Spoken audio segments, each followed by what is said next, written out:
Welcome. I'm Kalev from Super Angel, and I have an awesome task of sharing you ideas about how to get to the product market fit faster, and how to figure out which customers to trust and which ones are lying you and which ones you shouldn't trust. And during this 1 hour session, if you have any questions, use the Q&A option here. It makes me easier to follow which questions I'm already covered and which are still I have to follow up. So to start, if I can get my slides now. Awesome. Why is it so bloody difficult to develop products to customers? I like this quote that consumers don't think how they feel, they don't say what they think, and they don't do what they say. So people are not communicating what's actually happening, and there are tons of reasons why they do so, and that's why it's difficult. Some things what I'm going to tell you, probably some of the guys in the audience, you know it better than me, and you have been there, done that maybe in more extensively than I, and that's totally acceptable.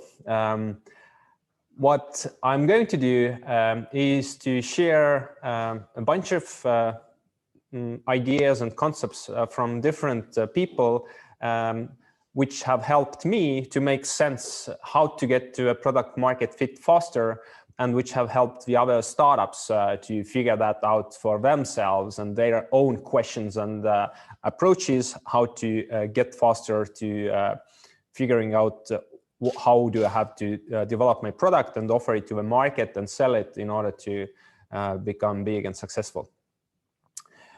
So here are the awesome guys whose wisdom I'm going to share. I'm not going to reference them particularly, maybe sometimes during this session, but highly recommend to read these materials.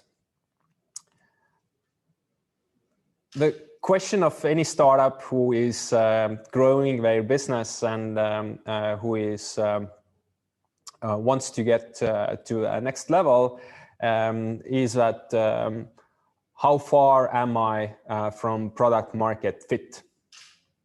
And the first question is, and all the investors want to know that also, and the first question is that how the hell do we measure the product market fit, what it is? So most guys define the product market fit after the fact, that when you have gone to the launch your product to the market, that it's selling faster than you can deliver, that then you have definitely product market fit.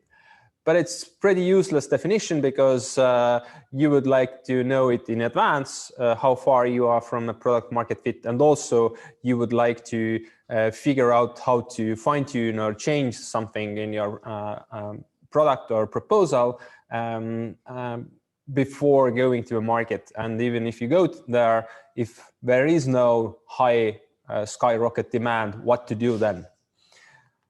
So I like this definition of Sean Ellis, famous for growth hacking and angel investing, that if 40% of your customers are saying that they would be very disappointed if your product wouldn't exist, then it's highly likely that you have a product market fit. Now, the trick is that this means that you already have some customers, and this means that their understanding of your value is already very good, that their understanding and your product, they fit together. And the bad side or the dark side is that who frames the story about your product in customer heads. And this is something startups are not taught, or nobody pays to that much attention. And that's why I'm really glad that April Dunford wrote the book, Obviously Awesome, about this, that actually when you go to the market with your product, before you even say what are the features of your product, customer has already an idea about your product. How come?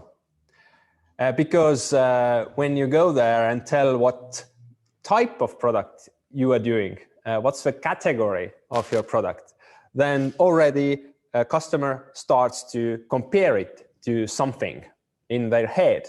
And is your product more or less valuable compared to the stuff in their head? That's the tricky thing. So, for example, a case of Janna systems. It's CRM, customer relationship management software from Canada, which at the time it was like before the Salesforce.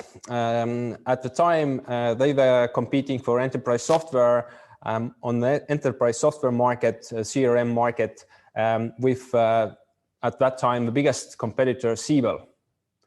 So their only competitive edge was that they could track and manage the actual relationship part of your customer interaction in business-to-business world better than any other alternative software out there. But anytime we went to the customers and said that they are offering CRM software, immediately in customer heads, they were compared to Siebel. So most of the time, when the customers listened to their talk and their pitch, they concluded that, and this was what the customers told them, so you say that you are cheaper and crappier version of Siebel. Ouch. That's hard if your potential customer says that you are a cheaper and crappier version of a competitor in the customer's head. So what Janna Systems did was that accidentally they bumped on a customer segment which valued their feature of relationship management higher than any other function they had. And it happened to be investment bankers. So what they did was that instead of going to the customer and saying that we are CRM, they went and said that we are CRM for investment bankers. And all the materials and all their demos and everything was now focused on investment banking. They had a big debate, is this too small of target market? But they had nothing to lose because their sales were not growing. It was like really, really hard work to get new sales. So they tested it out, and within 18 months, without changing anything in a product, just changing, positioning the same product in a slightly different category, they grow their sales in 18 months from 2 million to 70 million. And about 3 years later, they were acquired by Siebel.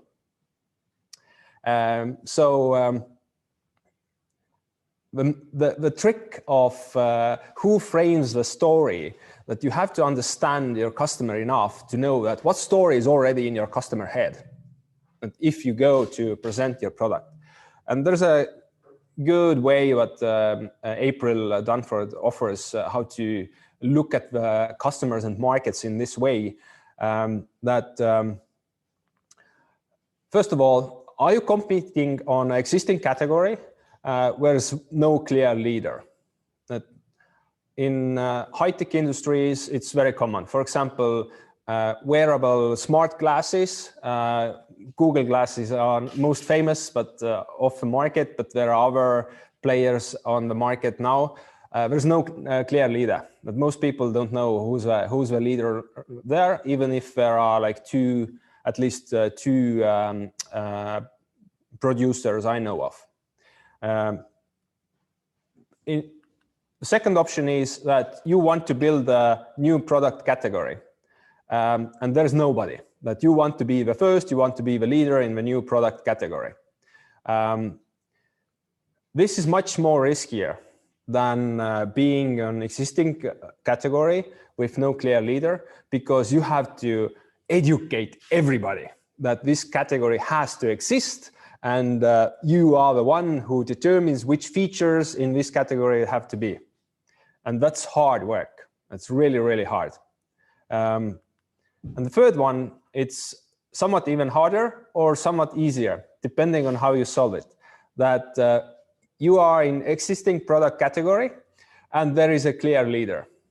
So like in the case of Janna systems, Siebel was a clear leader, and they went right after to Siebel, saying that we are competing with in the CRM category with Siebel, and we are better because of this one feature. But they lacked all the other features what the Siebel had.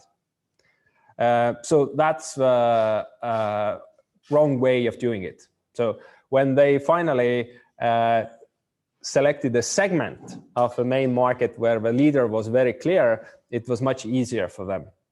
Or the other case of this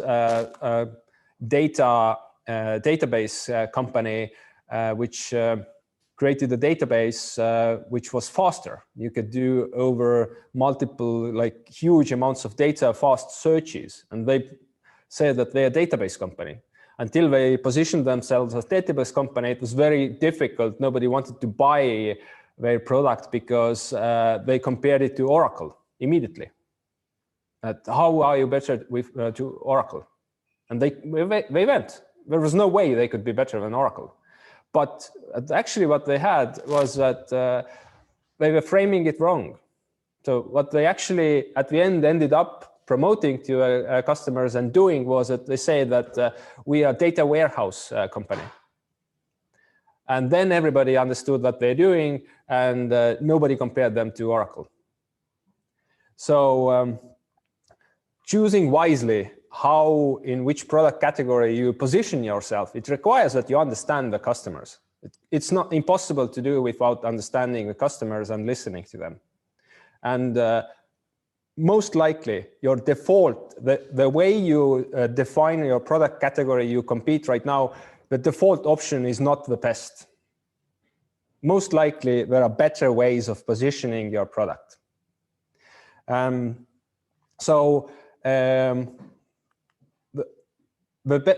options you have is either you position yourself as a new leader, aspiring leader in existing product category, which doesn't have a leader, and you want to win everybody else there. And you might have a slight interest in creating a new product category, but you shouldn't start with it. Or the second option is that in the existing product category, where there's a clear leader, you pick one segment and become really good at it, like investment CRM for investment bankers. And there's a third option. As we are in Europe, I still bring it up. It's a Silicon Valley option that they really like the new product category options. So that it requires a hell of a lot of money. So in Silicon Valley, they have it. So they can afford to do new product categories. If you're a European startup, it's much more difficult. So I would recommend to start either from the left or from the right. So there was a question, are there any notes or outlines? And if somebody is making good notes, I suggest that if after this session, if somebody is making notes, share them in a Slack channel. That would be an awesome way to do and give back to the community. But no, I don't have any specific notes.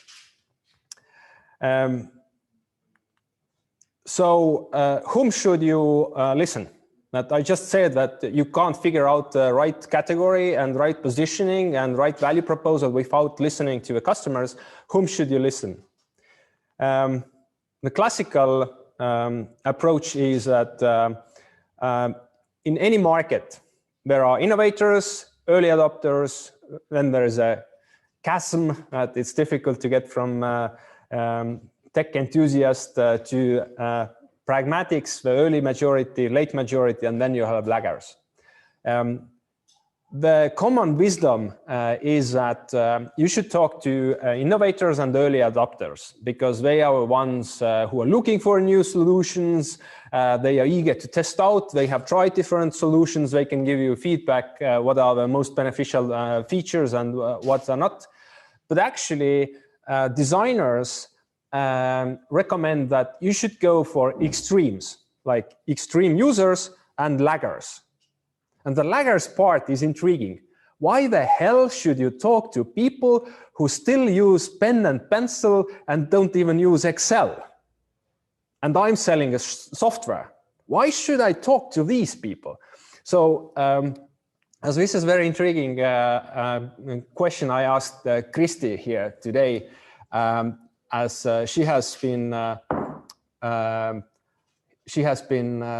looking into this regarding one project she's doing, where they have to also gather insights from both ends. And so what have you found out? That why is it useful to actually talk to laggards? Laggards are really interesting people. Just to give some kind of background, then usually they're labeled as people who are not tech savvy. They don't like new solutions. Usually they have lower education, lower income, and so on. So in your head, it's always this kind of like 40 plus, 50 plus person somewhere living in the countryside, in the woods, doesn't know anything about anything.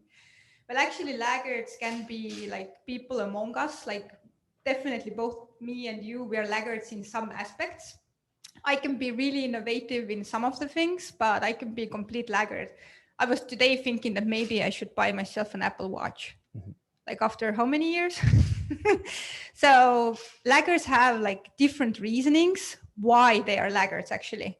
And why it's important to speak with them is that to get those insights for your product, like what's the reason, what's stopping them to start using it now?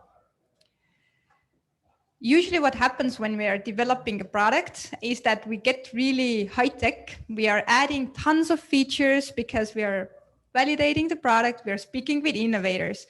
And what happens with the innovators is that they have these all crazy ideas in their mind because they are like listening different ideas all the time. And they can come up with like extreme set of like features, and eventually you end up building like tons of things into your product, but they're not necessary. Like you brought the example about the Janna, that like there was one feature actually that was useful and how they started selling their product.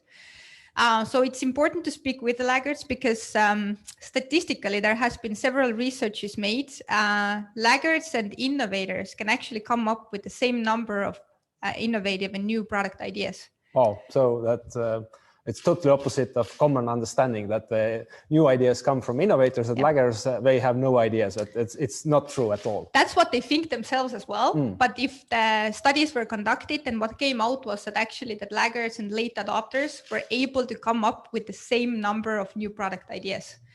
So they can innovate. But you have to ask it differently, because if a person doesn't think that I have new ideas, you can't go there. Hey, we are doing this ideation of new ideas. You as a laggard, please give us a new idea. So how to speak with them and how to validate them is that there's actually a specific system for it. But just give you an idea is that you can't go and ask, hey, like, tell me what you think about it, or like, what do you think, what could be the new features? With them, it's important to kind of get the idea, like ask what's stopping them to use it. What are the features or what's with that product that they don't like, and why they just don't want to use it. And when they start speaking from them, then actually you kind of switch it and ask like what could be like if you think about the product, what are the things you would like? What are the things that would make the product in a way that you would actually like to use it? Or when do you feel that it's useful for you? And that's kind of the steps where they start digging in.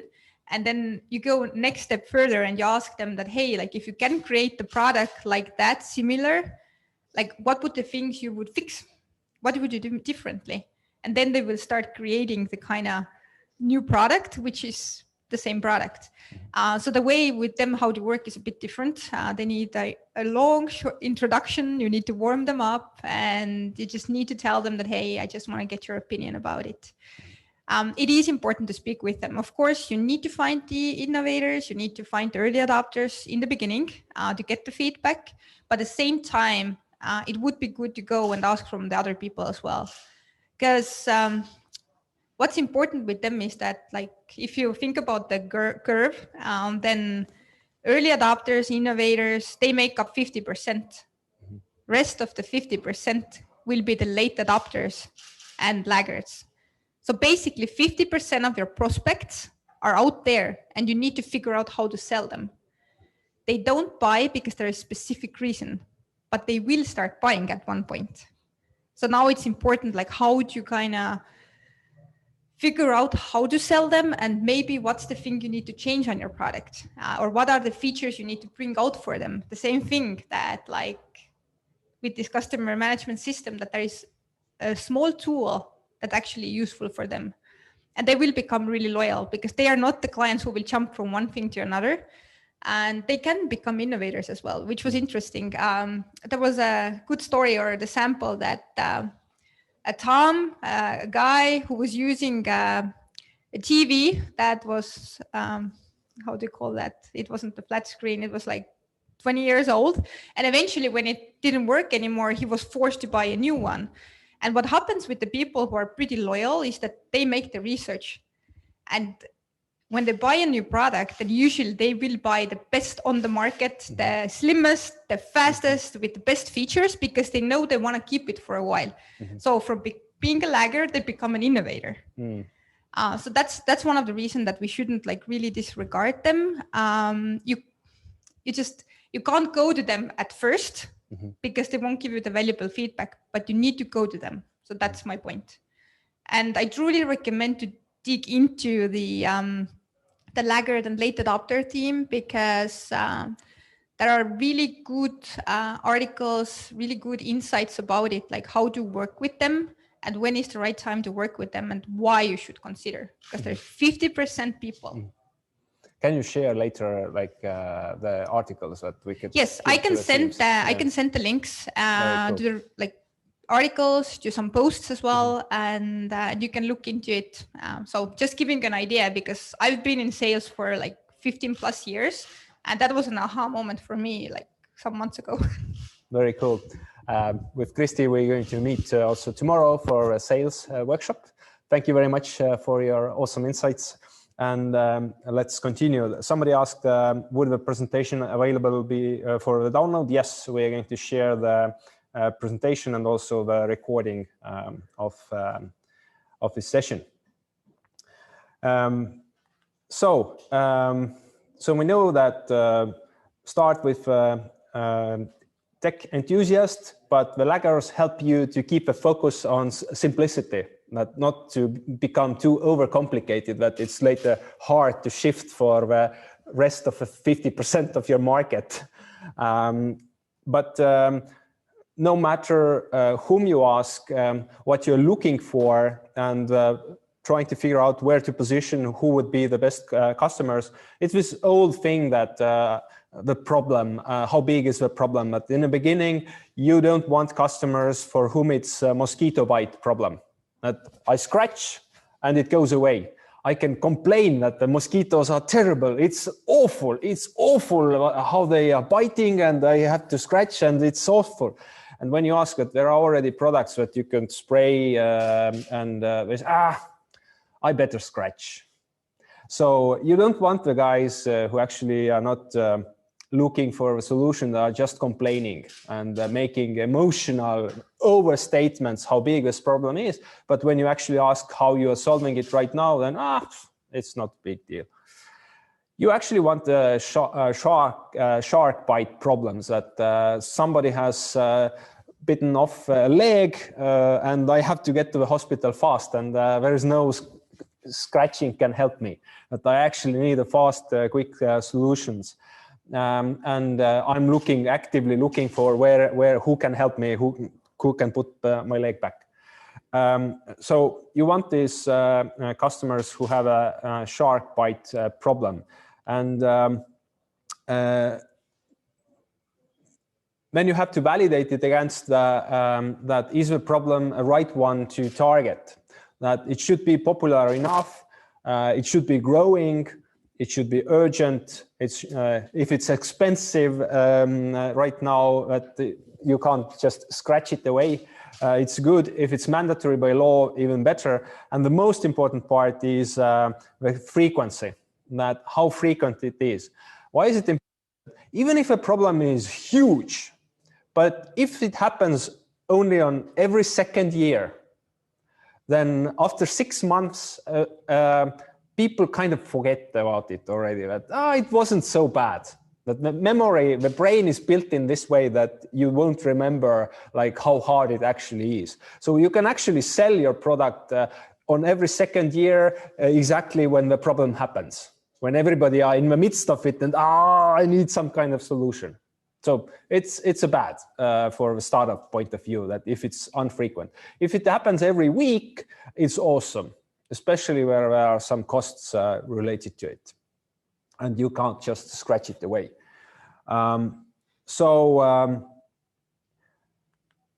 Frequency, most important. So, but now I just can't go out there and ask people that is this problem popular, is it growing, and is it frequent? Because the insights I need from customers in different phases of my startup development are a bit different. So what could be the good questions? It depends on where you are. If you have no customers, especially in the case of hackathon, 72 hours, you are building something that, do you already have customers who are using already your product or something similar, and you are just making it better? Or the stuff you are building, right now, you don't have any customers, no customers. So this is like a first option. Second option, you right now have pilot customers. None of them are paying, and you are developing for them. So you have some feedback from them, and you are improving your product according to the pilot customers who are not paying. So it's better than no customers at all, but their insights are not really very useful. The most useful insights you can get from paying customers who are happy. So going back to the product market fit criteria, if 40% of your customers say that they would be very unsatisfied, they would be very disappointed if your product would disappear, then this is the type of guys we're talking about. Existing customers who are paying and who would be very disappointed if your product would go away and they wouldn't have any good alternative for it. From those guys, you can get the best insights. From no customers and pilot customers, there's a danger that you collect a bunch of data which is very contradictory. That you don't see any pattern because it's all over the place. Somebody wants this feature, somebody wants this feature, somebody wants bigger, somebody wants smaller, and you don't see any pattern. And you have a feel that I have to build these all features because only then I can offer this product to a large market. Otherwise, like it seems that somebody is always missing out, that they say, you don't have that feature. But the problem is that you're asking from the wrong guys. So until you don't have happy paying customers, you're kind of stuck, that you don't have like a true source of true information. But you have to start asking questions. So how to do it? How to getting from no happy customers to many happy customers? In idea stage, what you should do is to trying to figure out that what's the customer life, and in their life, the problem what you are solving, how important it is. Is it in top 5 priority, or it isn't in the bottom of top 50? That how important is the problem? And you can't ask it just that, hey, tell me how important this problem is. That's the wrong question. You have to ask what's going on in your life. What are you worrying about? What are the 10 things you're worrying about? And then you can check that if your thing, your problem fitted in there or not. Like if you're doing a fitness solution for startups, and don't go and ask her, are you interested in getting fit, or are you worried about your health? It's a socially loaded question. No sane person would answer no. Everybody would answer yes, of course. But if you ask them, what are you worried about? And they say, oh, I have this, we have to acquire new people, and I'm running out of money, and the investors are not giving me, and then there's product features we are not launching, and then there's and this and that. Health is nowhere. So it's not in the top 5. But if you ask in the wrong way, you could get the impression that it's very important. So asking questions about what's their top priority problems, how big they are, how frequent we are. Talk me about the last time. The last time question is very, very important. I found it in my own way also, that interviewing people and asking about their problems, and they say, oh, it's a big problem. Oh, it's awful, awful, awful. And I ask, when did it happen in your company last time? Was it like 5 years ago, or like 6 years ago? Or the other case where I just interviewed a person about how they do planning, manufacturing planning. And they said that, oh, technicians are a big problem. Huge, huge problem. It is like always like a backlog. We are waiting for technicians. And I mapped out the description of a problem statement, came back a week later, showed them a problem statement in visual form. And there was like one big source of frustration was that technicians are overloaded. And they said, maybe I misstated it like a week ago. That actually like 3 months ago, we hired 2 new technicians, and it's not the problem anymore. But when I asked it first time, it was like huge problem, because in the memory, the emotions, the negative emotions with technicians being always behind was so strong that when I asked about main problems, it came up like a first one. But it was actually solved 3 months ago. So asking about when it happened last time, like really crucial question, understanding the customer problems and what they are worrying about right now. What are the most important things? And are they actively looking for solutions? You're interested in guys who are actively looking for solutions. If they don't look for solutions, they have wrong customer to talk to. If you are in prototype stage, you can get to the questions about costs, frequency, and the budget. So I had a question from Kalev coming in. Let me see.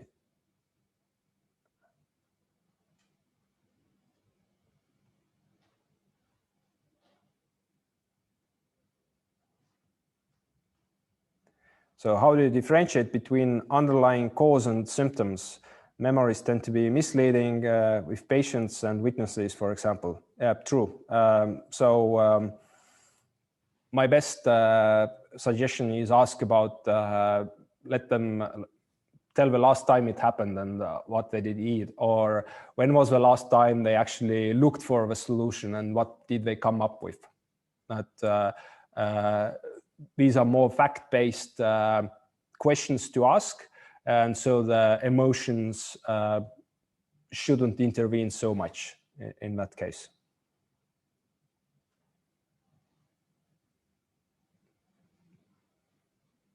Yeah. So yeah, anytime you have questions, write them into the Q&A session portion, so I can answer them and I can track them easily, which ones I have answered. Okay. So we got to the point that if you have already prototype and you can show to people something, you can start to talk about costs, frequency of a problem, and how large is their budget. And understanding the customer, especially when we're talking of business to business, understanding the buying procedure of customers is very important. Like, is there one guy who can buy it from their team budget, or they have to get the approval from financial director, or what's the deal? That understanding that how many counterparts are torpedoing your offer, or can you find a company a single decision maker? That would be awesome. So until you haven't understood it, you should dig more, not because it's going to be very expensive on your marketing and sales if you don't know and understand the sales cycle of your decision cycle of your customer, because then you make wrong conclusions about the length of a sales cycle for landing the deal and building the pipeline. You make wrong assumptions, and you most likely expect, you predict much faster outcomes than actually can be happen if you don't understand the decision making and who is involved and so forth. And the final product market fit questions. That if you already have at least, I would say, 10 customers or 15 customers who are paying customers, and they are happy enough that they are not leaving, or they are not pressuring, lowering the price and so forth. And then you can start with product market fit questions. It comes from Rahul Vohra, who is the CEO of Superhuman startup, which is doing the faster email solution. The questions basically help you to target the innovators and the early adopters, so that you know what features are really important, what features you have landed right now, which are really creating value for the customers right now, and which ones are missing, which would add value to the ones who are already benefiting from your most valuable feature, and what would be the next one, which would bring you the early majority customers. But if you focus only on innovators, it's very difficult to get like early majority, because the early majority guys, they want different features. They value the same feature, what is most useful for the innovators, but they want something extra. And the innovators can't tell you what this something extra is, but you have to talk to early majority, and the early majority is not fully satisfied with their product yet. But they are saying that, I'm like, I could survive if you wouldn't sell your product anymore. But I could find some options, but yeah, it wouldn't be nice. It would be still awesome if you would offer it to me. So these are the 4 questions. We modified it for we tested out with one of Super Angel portfolio startups.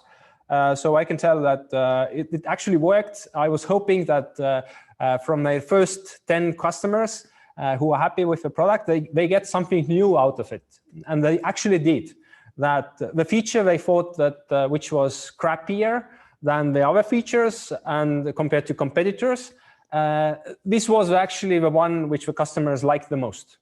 So it was very interesting result for them, that how come that customers value this one, that we haven't worked on this feature so much yet. So even if you are a young company, have been selling like a year or 2, talking to your first 10 customers still gives you some insights which you assumed that you know, but you actually didn't. I've talked what type of questions to ask. I'm going to give you a slide what to avoid. That in case of there's an alternative with digital marketing. What you can do is throwing sales pitch spaghetti on the market. That you just put some Facebook ads up there and see what sticks. It's good to scout out that maybe there are different market segments out there I haven't discovered. But it's very dangerous to keep your knowledge on that level. That I don't know why they buy, but they do. That's very dangerous because something happens on the market and all the customers you had are gone and you don't know why because you never bothered to ask and to figure out why are they buying.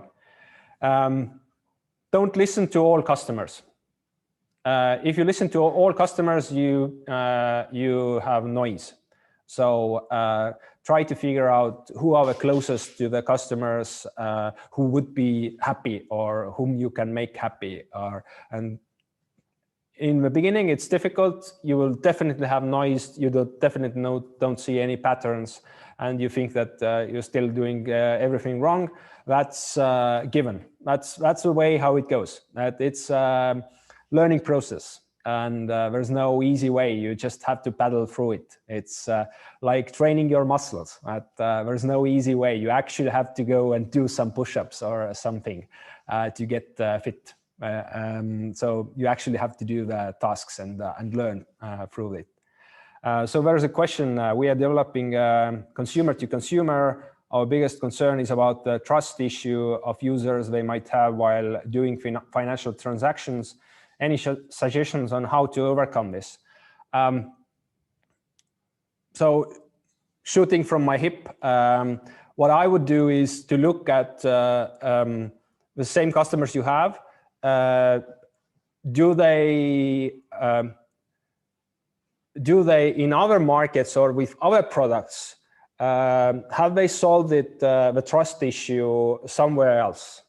Or other markets where somebody has solved that trust issue, or there's a procedure which allows to filter out the trustworthy and untrustworthy guys, so that at the end I can be pretty sure that everyone who has gone through the filter, they are trustworthy. And asking the customers also that what would make it trustworthy. Like, have they experienced that this way doing makes the other counterpart trustworthy? So it's very common, like secondary sales markets, lending to consumer from consumer to consumer. Usually it's covered by insurance, like Airbnb and the Turo and different other car rental from consumer to consumer car rental companies. They cover it by insurance and personal. You can check the kind of a background of the person, and but I don't think that there is a magic bullet. That you have to just test and ask and shop around and see how others have solved this trust issue.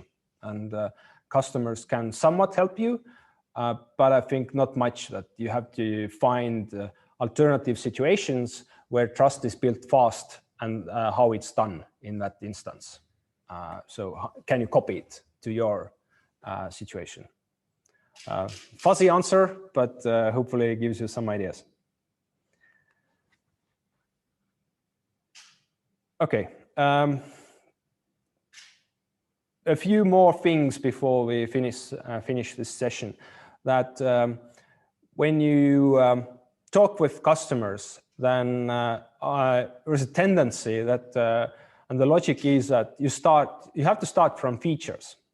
because in tech company, you're building features. So it's very common. You understand features and you speak features, you think features.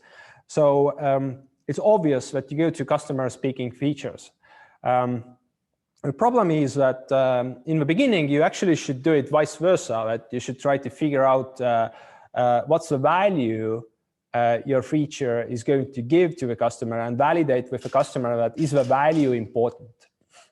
If you ask about the feature, then you don't know what happens in customer mind, that they have to convert the feature to the value by themselves.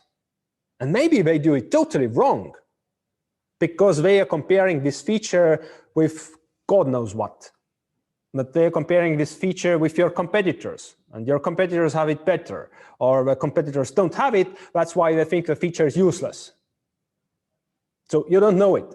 So you have to communicate the value and validate that, okay, is this value valuable to you? And you can do it through this features, benefits, value approach. If you're a tech background, it's in the beginning, it's very confusing. For most technical people, it's a blur. Everything is kind of the same. That the benefits and value are kind of the same. The features is obvious thing, but benefits and value, it's kind of the same thing. They're not. So here are a few examples, and from you can find like our examples from the net also. And April Dunford has in her book, it comes from her book, has described it in several cases. What's the difference of features and benefits and value? So understanding that part and getting insights from your customers in order to understand and make sure that the features, your unique features, are actually delivering value which is useful to a customer. The value the unique features deliver might not be like extra unique, but you might do this create the value due to your unique features in a better, cheaper way. And then the question is that, okay, I found some customers who say that this value, my feature is great, it's really cool, they are really happy with my product. Is there enough of those customers? How broad should I promote it? First of all, I should, as an investor, I would recommend that you distinguish the pitch to the investors and pitch to the customers. That investors want to see and hear how you are going to build a $100 million business revenue, and you can do it in a B style when you have 10 million customers who pay you each 10 euros or dollars, or you can do it elephant style where you have 1,000 customers each paying you $100,000 per year. So this is a story what the venture capitalists and investors want to hear, that which way are you doing, how you are reaching your 100 mil revenue. But this is not the story that the customers want to know. And this is not the story what you actually, you have to think it through in your company, but this is not the operational story. You can't actually make any decisions based on it. So in your company, in order to decide is this market segment big or small, you should approach it from this angle that can I achieve this year my sales targets if I go for this segment? What happens after these 12 months, God knows. We probably extend the segments, add some new or enlarge our different locations and so forth. But if you have to sell to 30 customers in this year, and this segment is 1,000 or 2,000 customer, it seems reasonable that let's try that to reach our sales targets with this focused segment. In Rob Fitzpatrick's book, Mom Test, he has a really good example of it. That if you are opening up boutique gym in New York, and you want to talk to potential customers to get their feedback and trying to figure out how expensive it should be, what's the price, what kind of services I should offer, and so forth. So the obvious thing is that if it's boutique in New York, it can't be like cheap. So people have to have money to spend on it. So let's say that, and the gym, New York, most likely they have to be people who are worried about their fitness, so have to be young. So the segment is people in 30s and 40s, and as it's New York, have to be somewhat rich. Let's say bankers. That I'm targeting bankers. So in this age group in New York, seems kind of, well, it's a nice, reasonable segment, very well defined. Rob's answer is no. This is too broad. You are going to get tons of information which is useless.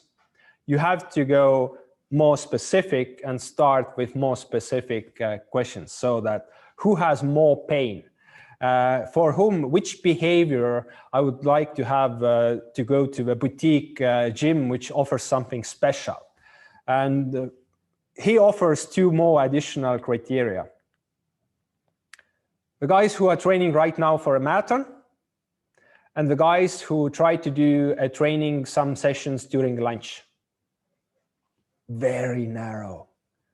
Bankers doing lunchtime training for a marathon in New York coming in the next year. Seems like awfully narrow. But if your sales target is that you have to find like 10 of those guys who are actually willing to pay you a subscription in advance, it might be enough. And starting with these guys, there's no ocean of noise. You can see the patterns, what these guys are telling you, what kind of services they need. And if you design services for them, you can start asking who else needs these services. So I've definitely, for this 72 hours, if you could figure out how to narrow it down, that what would be even smaller segment, it would be awesome. That for this smaller segment, your product features are very unique and create a very unique value. So question about low fidelity, high fidelity prototyping, when you should use each option.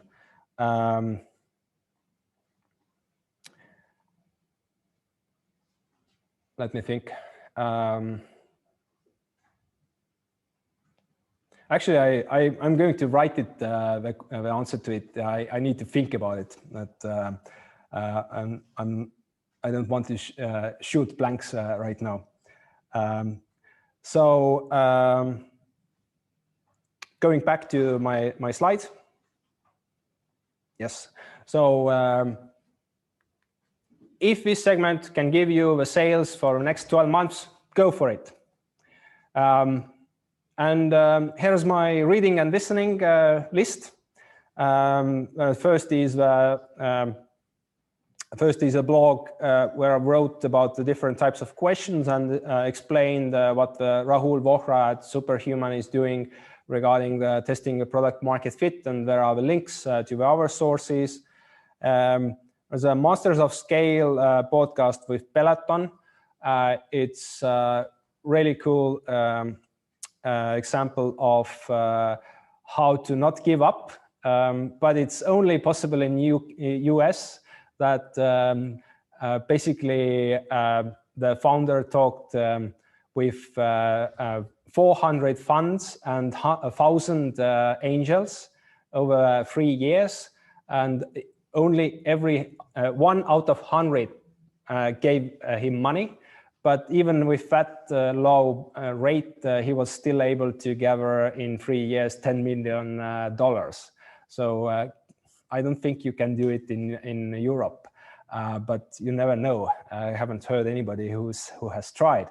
So Peloton, a great example of like prototyping, or that the main value of Peloton is that you can train together online at the same time with other cyclists cycling in gym, with a trainer helping you to do the next mountain peaks and so forth. And you can understand the value only if you can do it in a group setting. Otherwise, it's you need experience.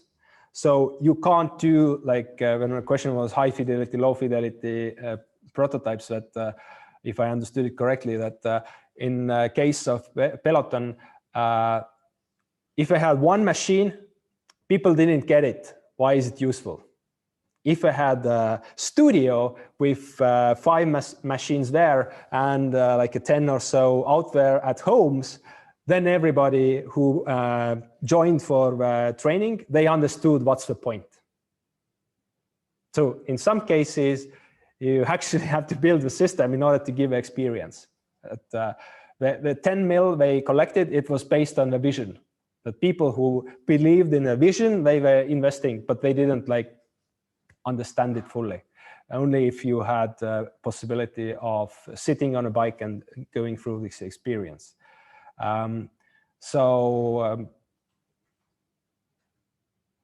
wish you good luck. Mentors, lead mentors, and the other mentors and the jury is going to push you hard that, yes, we know it's hard to get the customers. Yes, we know it's business to business, but we don't care. We want to see how you have solved this challenge, how you have acquired more knowledge about your customer segment, how you have understood better the problem, for whom you are, who has this shark bite problem, how you are solving it better than anybody else, and what's the pattern of feedback what's the patterns in the customer feedback you are getting.